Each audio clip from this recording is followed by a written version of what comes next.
ঝিনাইদহ ৪ আসনের সংসদ সদস্য আনোয়ারুল আজিম আনার হত্যাকাণ্ডের ঘটনায় মরদেহের খণ্ডিত অংশের খোঁজে কলকাতার বিভিন্ন জায়গায় চলছে শ্বাসরুদ্ধকর অভিযান। প্রায় ক্লুলেস এই হত্যাকাণ্ডের ১৫ দিন পরে মঙ্গলবার নিউ টাউনের সঞ্জীভা গার্ডেনের সেপটিক ট্যাঙ্ক থেকে মাংসের দলা উদ্ধার করা হয়েছে। তবে এটি এমপি আনারের মৃতদেহের খণ্ডিত অংশ কিনা তা ফরেনসিক পরীক্ষার পর চূড়ান্তভাবে জানা যাবে বলে জানিয়েছে দুই দেশের গোয়েন্দা বাহিনী। গত ১৩ মে সঞ্জীভা গার্ডেনের যে ফ্ল্যাটে বাংলাদেশি এমপি আনারকে শ্বাসরোধে হত্যা করা হয়েছিল সেই আবাসিক ভবনের সেপটিক ট্যাঙ্ক থেকে মাংসের দলা উদ্ধার করা হয়। সেপটিক ট্যাঙ্কের তলায় মাংসের টুকরোগুলো জমা হয়েছিল।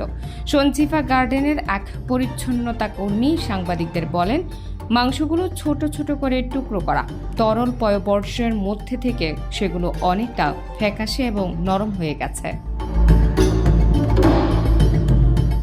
এদিকে এমপি আনার হত্যায় জড়িতদের স্বীকারোক্তিমূলক জবানবন্দি ও ডিজিটাল তথ্য প্রমাণের ভিত্তিতে দোষীদের বিচারের আওতায় আনা সম্ভব, এমন দাবি করেছেন কলকাতায় অবস্থানরত ডিবি প্রধান হারুনুর রশিদ।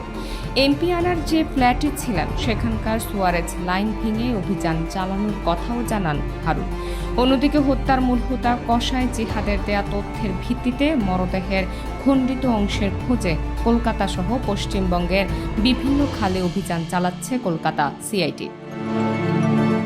এসব মাংসের টুকরা এমপির আনোয়ারুল আজিম আনারের মরদেহের কিনা তা জানা যাবে ফরেনসিক পরীক্ষা নিরীক্ষার পর।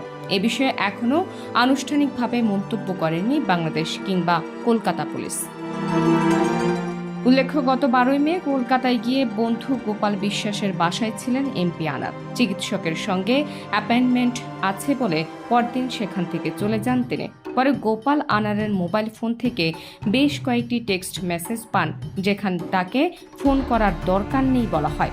বুধবার ভারত ও বাংলাদেশ পুলিশ জানায়, কলকাতার নিউ টাউনের একটি ফ্ল্যাটে খুন হন এমপি আনার।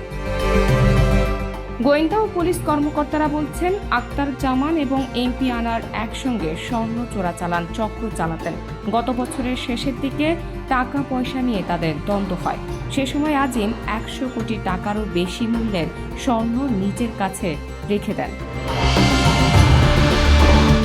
নাহার নিশি, প্রিয় দেশ।